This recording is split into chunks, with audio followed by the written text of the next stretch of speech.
the micromanagement piece is more likely for folks with a stronger perfectionist tendency than those without. Okay. Because the people who have a stronger perfectionist tendency know what right is. They're very clear in their mind what's right. And the things that are not right are also very clear. There's not lots of gray. Right. It's pretty much A or B, and there's not really anything in between. I think the more comfortable you are with the gray, and or that the gray is a bigger swath, right, then I also think you tend to micromanage less. Are you feeling overwhelmed, stuck, or uncertain about how to grow your business without sacrificing what really matters most? Welcome to The Business You Really Want, the show for women ready to build a sustainable, fully aligned business. Aligned with what, you ask? You, your values, your life. Seriously, it is possible. I'm Tonya Kubo, and along with business advisor extraordinaire Gwen Bortner, we're here to show you how.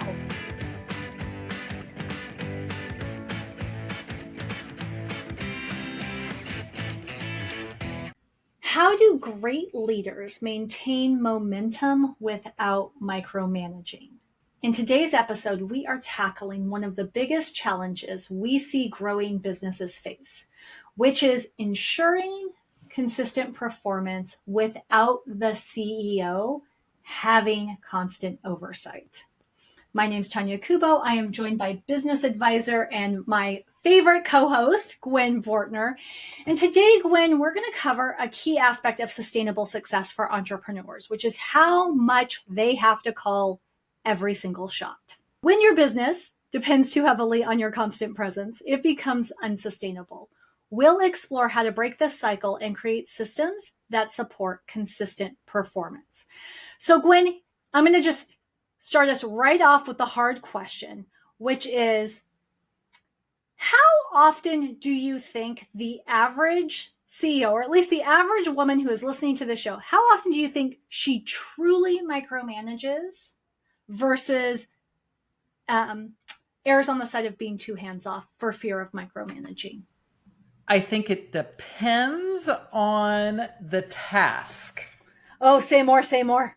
Right? I think on the tasks that they don't like, they err on not doing enough. And I think on the tasks that they do like or have great emotional affinity for, like they feel like they're the most important thing in the business, they err on doing too much. Okay. How have you seen that play out? Give me a couple of general examples. I'll just use me. Okay. I could use me too if you want. Well, because sometimes it's good to just own our own stuff, right? So I will tend to come closer to completely advocating on marketing activities, because it's not what I like. It's not what I understand. It's not, it frustrates me. There's all sorts of things, all of this, because it breaks your brain is what I say. It breaks my brain. Yeah, exactly. So I will tend to fall on the side of advocation versus, for sure, versus micromanagement. I mean, you will be the first to admit I do not micromanage the marketing at all. Right. But on the other side, things that I do care about, I think I'm pretty good at it because I've been paying attention to it for a long time, but I am much more attentive to little details, and will micromanage them. Our WCA, I want the format to be just so. And when it's not, oh my gosh. I know what I say. I confess to, Sophia right off the bat. It's like, I know this is just ridiculously picky, but it just bugs the bejeebers out of me. And so, and like I said, I think I'm a little more conscious about it than most. And I don't think I do it on lots of things, but there are some things that I do it. I know I do it. I pay attention to it. And it's and in this case, it's about client delivery, and I do care about client Right.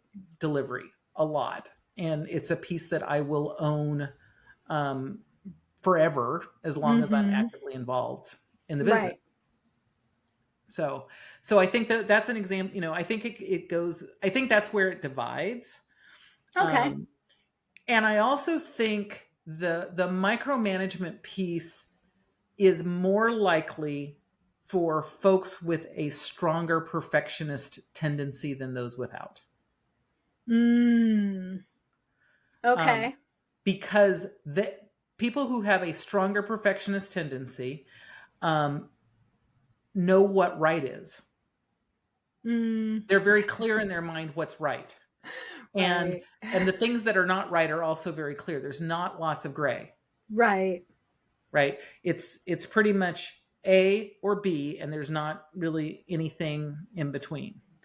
And I think the more comfortable you are with the gray, and or that the gray is a bigger swath, right, then I also think you tend to micromanage less. And then the third piece that really comes into the micromanagement is the level of trust. The more you say trust, more about that. The more you trust, the less you need to micromanage. But part of the trust is also good delegation processes, which we've talked about in other episodes. And you know, and trust is a weird thing because you have to give it before you earn it, but you have to earn it to keep it. I mean, it's, you know, it's mind-numbing. It's complicated, but the more you trust someone, the less you're worried that it's not going to be delivered in the way, at the quality level, you know, all of the things that typically get associated with micromanagement. Yeah. Well, and I think also in some cases, and I don't think this is as widespread, but in some cases, I think micromanagement bubbles up with insecurity. For sure. Right. And I think that's kind of what you're talking about with the trust piece is, you know, I'm not sure that person represents our organization well. Therefore, I need to see every email they sent. Right. Right. Yeah. I don't mind. Well, I'll use myself as an example here. I don't actually mind people using AI to support them in their writing. However, I do not want to see blatant copy paste AI language on anything that's public facing. And it takes a lot for me to trust a new writer that I'm working with to know that they're not going to do that. And so I can be super micromanaging about writing that I commission until I know that somebody else has the same basic line of demarcation and judgment that I do with it. Trust. Right. So that does come down to trust, right? And I think insecurity. So now what we can say is that insecurity is a sign that there's a trust issue. It's not necessarily a sign of some big character flaw or moral failing. Yeah, no, that insecurity usually is about a trust issue. And like I said, trust is a weird thing because you have to give it to some degree, but to keep it, you've got to earn it. Right. Right. And so, you know, I can give you something and trust you to do it well. And then if you don't, then that trust is eroded, and now you've got to earn it to regain it, or to, you know, or to keep it. And so, but if I don't trust you at all, then there's no way for you to ever actually earn it in the first place. Right. Right. And so it's a weird, you know, at the beginning, it's a very weird kind of complex equation that has to go on. And typically we start in smaller pieces, which can also then feel like micromanaging. True. That is true. And I think we're all, I mean, I'd like to think all of us who are business owners, we all want the same thing, right? We want consistency in performance, consistency in delivery.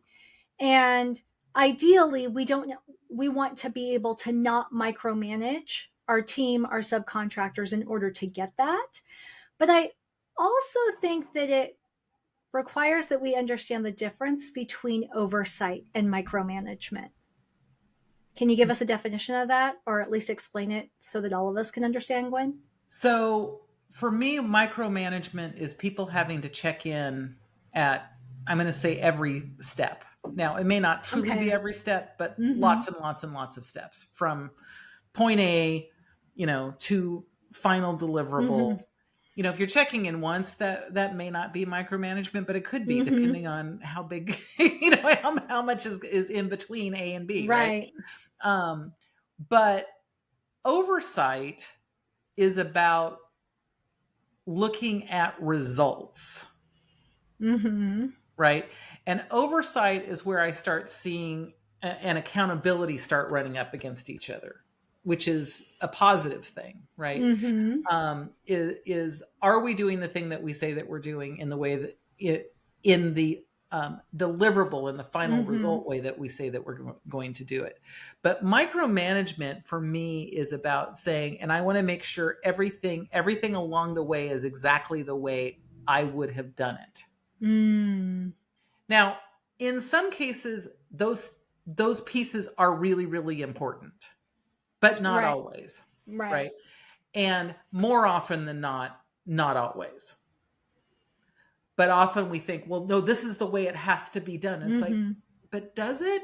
Is that really, really true? Yeah.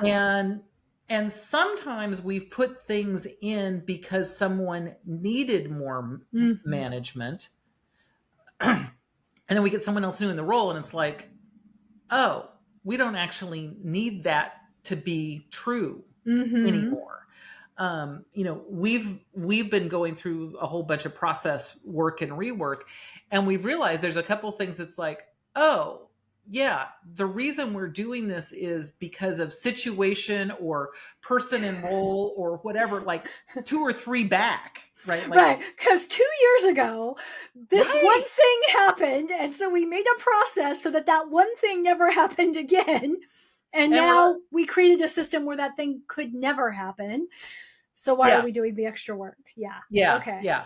And so that's where that balance to me is coming in, right? Of oversight versus micromanagement. And does it actually have to be done this exact way or not? Right. And the example I think that's like the easiest example is like responding to emails, as far as, like company, if you've got multiple people that are responding to emails, having a process that says this is oversight and these are the guidelines, the framework that we want you to use, but I'm not going to make the words be exactly this way. Now, there may be a time someone uses a word and it's like, oh yeah, no, we don't actually say that. Right. Because we don't realize that that's a thing until we get there. Right. That may feel like micromanagement at the moment, but only if now we're checking every time to see if that word is there. Right. That's when it becomes micromanagement. But oversight is looking and checking every once in a while and saying, yeah, that seems okay. It is not how I would say it, but it covers all of the things that we want it to say. It is done in a way that matches tone and behavior of the company. Like we can be sarcastic when we're talking, but we're not ever sarcastic in our emails, as an example. And if you get an email from us with an exclamation point, just know that I wrote that, Gwen didn't. No, I do those too. I do. But if it has emojis, that's definitely that's definitely me. Mostly because I'm not exactly sure how to put the emojis into the email. But but otherwise, but one of the things is we have a generic email address that we also use. And part of it is whoever is responding, make sure that they own the name to it. Yep. They identify themselves as early as possible in the email. Because we want to know that there is a real person behind it. And we also want to know if something goes astray with it, that there is responsibility for that person to own what may or may not have gone wrong with the email. Right. Well, and I'll add a third point to that, just because I recently trained Sophia on this. it also frees up that person who's writing from feeling like they have to write in somebody else's voice. Because, if you're not a trained writer, writing in a corporate voice or the CEO's voice, I mean, that's a skill that some people, like, they devote a lifetime to. So and very few people actually can do it. Very few people can actually do it. And what we're realizing, what I think we're realizing in, 2025 is that it's not that important. The consumer, the person receiving the email, cares less that everything that comes to them was written by the CEO than they do about the problem getting solved in a quick fashion. Right. So my next question, Gwen, based on what you were just saying, so we're talking about, oversight versus micromanagement. And it sounds to me like what we're really talking about is just setting clear expectations. Because if you set clear expectations, then you can hold people accountable to those expectations and you're not having to dictate every step or call every shot. How do you recommend a CEO establish clear expectations? For me, it's always about focusing on the result first. Okay. Then focusing on how do you get that result as effectively as possible. And we were just talking about this in our book club meeting. I use effective versus efficient because efficient is part of effective, but effective isn't necessarily part of efficient. That is true. Right. So efficient is important, but effective is also doing the right thing, not just doing it fast or in the least amount of time possible. Sometimes effective takes longer than efficient, and that's okay too.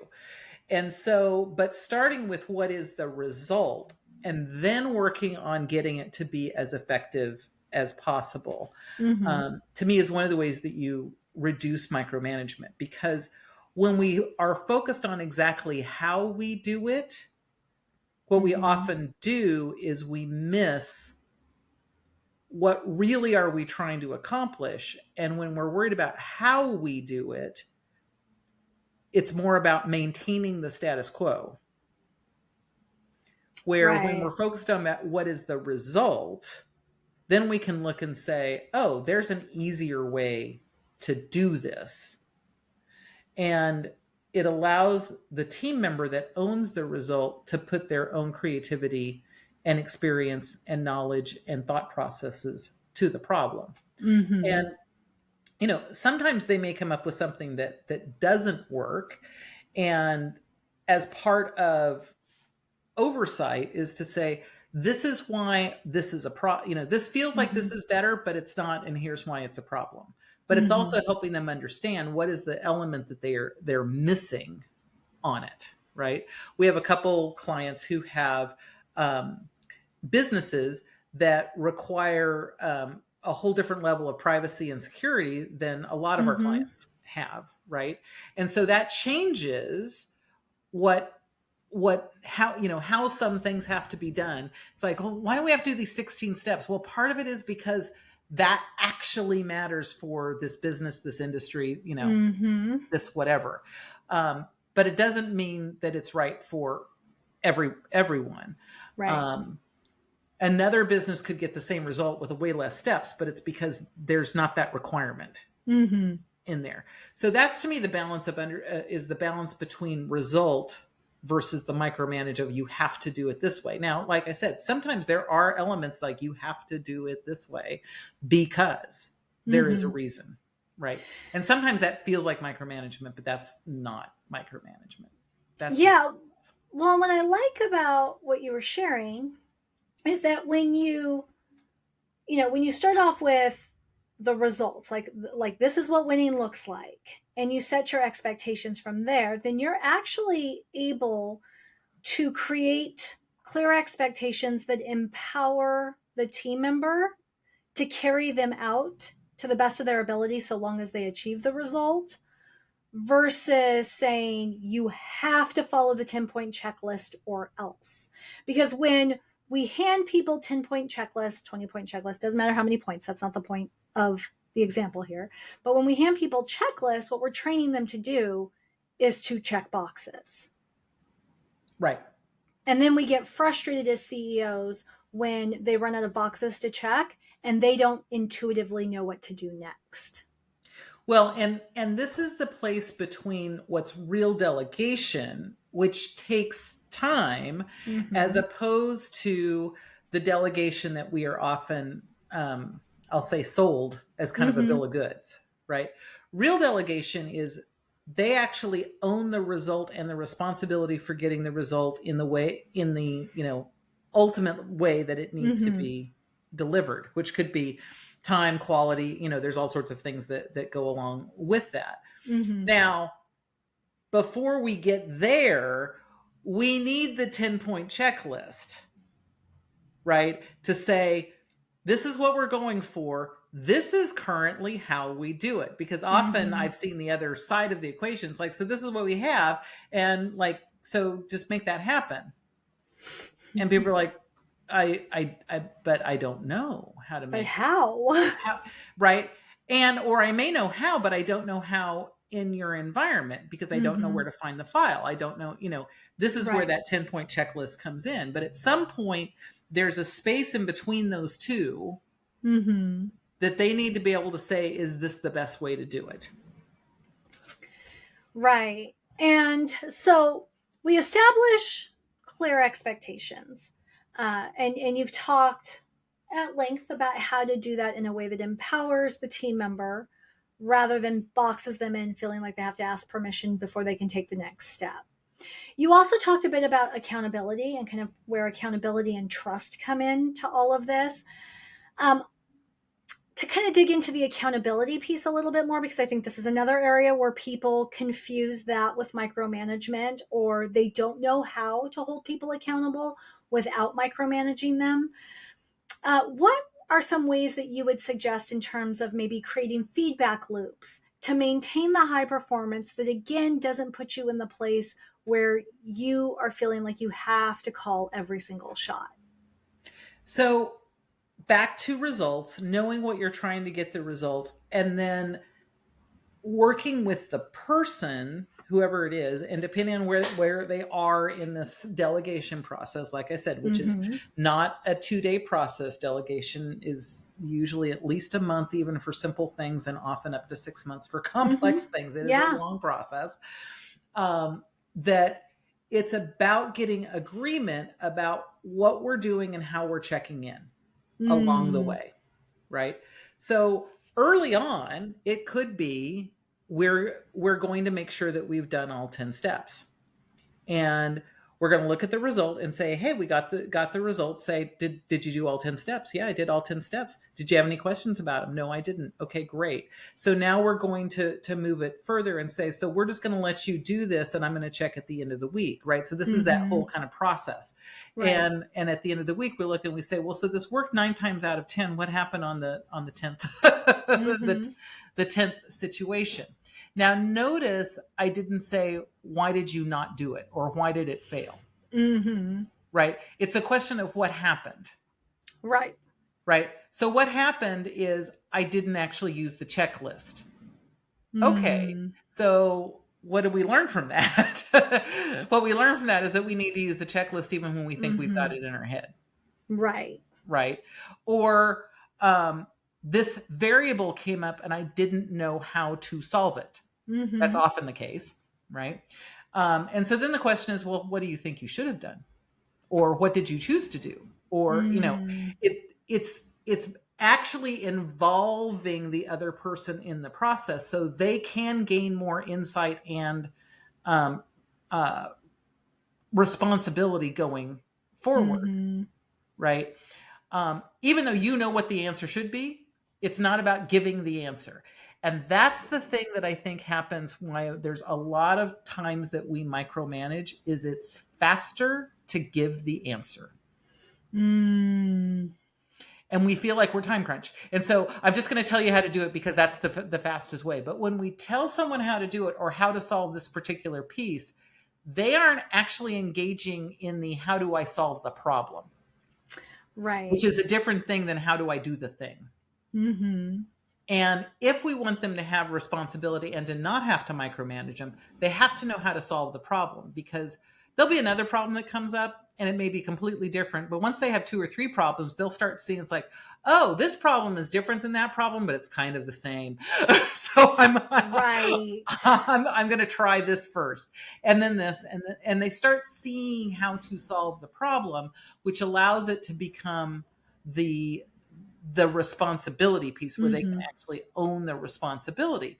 But also by doing that, they can say, oh, this problem actually comes up, 3 times out of 10. Can we actually do something that prevents that problem from coming up? Mm-hmm. So now all of a sudden, now we're looking toward effectiveness. Right.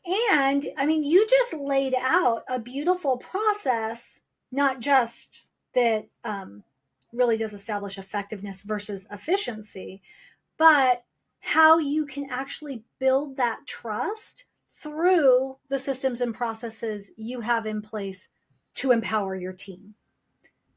Right? Like there's what I just heard you discuss is you're giving them the opportunity to show that you can trust them, and you're giving them the opportunity to see that they can trust you, not to take everything away from them the first time they make a mistake.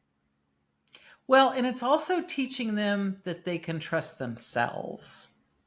Ooh, okay. You got to say more about that. Why is that important in this whole piece? I mean, we're talking, Gwen, about me as a CEO ensuring consistency and performance among my team without calling every shot. So why do I need them to trust themselves? Because there always are going to be things that you can't predefine. Always. It is the nature of life.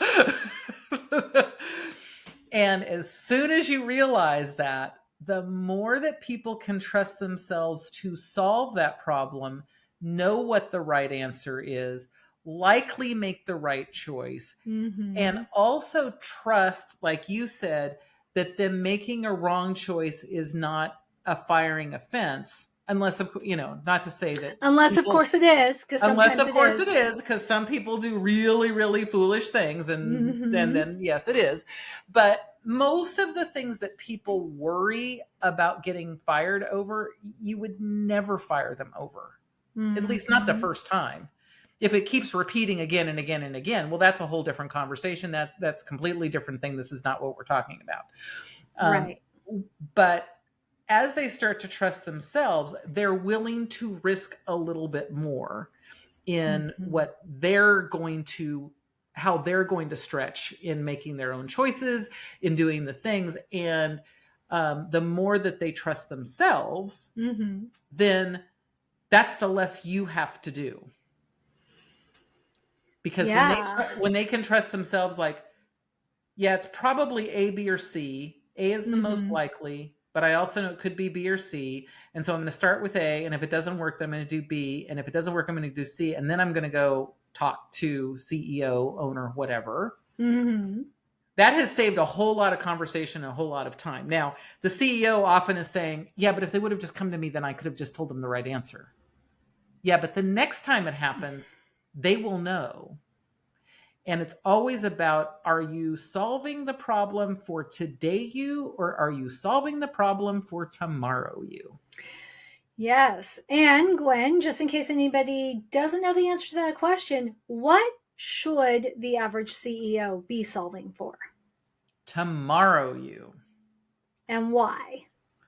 Because today you will have to do it every single solitary time. And sure, it's 5 minutes. It's only 5 minutes.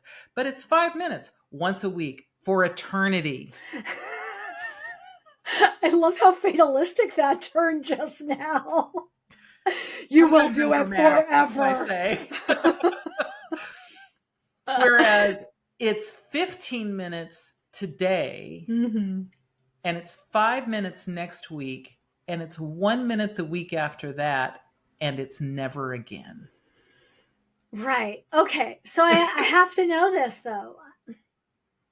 And you might not have an answer for this, but can you think of a business owner, client, maybe even just somebody you know, who was able to successfully transition in this way, went from thinking they had to call all the shots to actually being able to have a team that was empowered to do the thing that they have been entrusted to do consistently?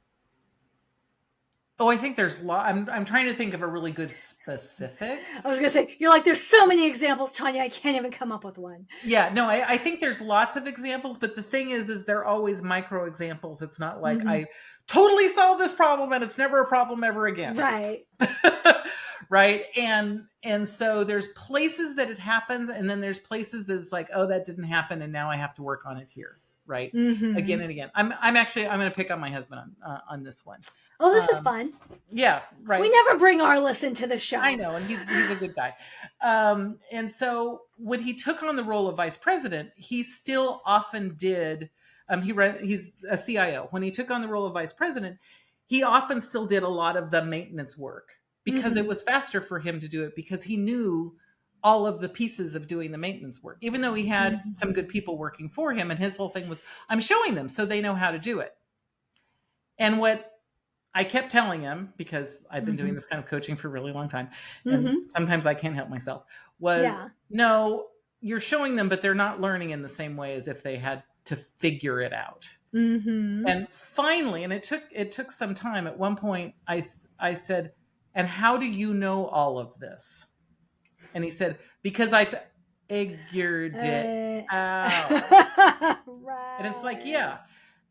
They know that you're a resource, and they can come to you when they truly get stuck.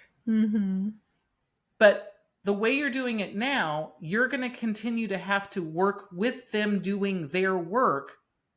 And oh, by the way, you have a completely different job you're supposed to be doing. And so why are you feeling overworked? Well, you're feeling overworked because you're doing the job you used to do and the job that you're supposed to do. Yeah. And there was kind of this big woohoo. It took a while before we got there, but we got it. And there are still times where something will come up and it's like, no, I need to be available, but it's usually because the person who would normally do it just isn't. They're out sick, whatever's going on. Okay. That's a different situation. But to me, this is exactly that example, that by not doing their job, because that's really what's happening when you're answering it every single solitary time, when you're micromanaging, when you're not doing their job, that frees you up to do your job. And that's the whole today you versus tomorrow you, right? Today you, it's easier to do their job. It's way easier to do their job right that moment than it is to let them struggle through it.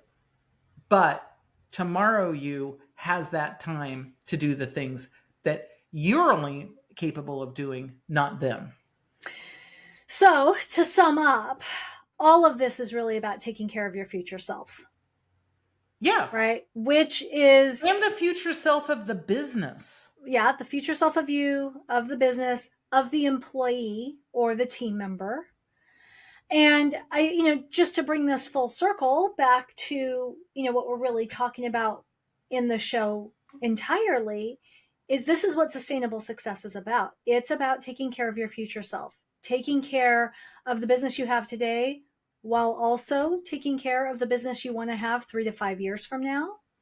Because when your business depends too heavily on you doing all the things or calling all the shots, that's when you get spread too thin. That's when you want to burn things to the ground. And as the CEO, Gwen, I think you would agree, it's a cycle that only you can break. Yeah, this is one of the things that no one can fix it other than you. And, going back to the example we just talked about, if you're always in the middle of it, then you also can't be the person to help solve it. When it truly is an emergency, when something truly unique happens, because that's part of what you need to be able to do, because there will be times that you're going to have to come in and do something for whatever reason. lots of possibilities. But if that's the norm, then there's no space for that. And that really is where that burnout happens, is I'm already maxed. And then when something goes slightly astray, then I'm overwhelmed. Well, things are always going to go slightly astray. It's the nature of life. It's the nature of business, it's the nature of everything. So you've got to have space for that. And that means that other folks are taking care of, I'll say, the smaller, slightly astray things, right? And that's by empowering them. And empowering them means not micromanaging. They've got to get to where you trust them and they trust themselves. And the result is mostly right most of the time, because it's not going to be perfect. That was such a great summary, Gwen. Thank you. You did my part for me. Look, you took care of the future me. I love when you do that. So what I will say to our dear listener is spend some time with this. This is an episode I think you might have to listen to a couple of times to really understand, first of all, how you can apply it to your specific circumstances. Because I think what I have to do to maintain momentum in my business without micromanaging might be a bit different than you. Depends on what consistent performance looks like, depends on the size of the team. And I'm going to say that if you would like support in this type of thing, or in just getting some outside perspective in other aspects of your business, we have something special for you. And it's called Insight to Impact. It's our premium weekly email subscription that helps you gain clarity on your business one reflection at a time. And what we mean by that is that every Friday you get an email that has one thought-provoking question that's designed to help you think a little bit more deeply about a specific aspect of your business. And when you respond, we actually respond back. You get personal feedback 99.9% of the time from Gwen, 0.01% of the time maybe from me when Gwen's on vacation, but you get personal feedback that will help you implement positive changes that create sustainable, consistent performance across your business over time. So head over to everydayeffectiveness.com/impact to learn more. Thanks for tuning in to The Business You Really Want with Gwen Bortner. I'm Tonya Kubo, reminding you that sustainable success is within reach. Make sure to subscribe to the show and visit thebusinessyoureallywant.com for more resources. Until next time, keep dreaming big and acting with intention.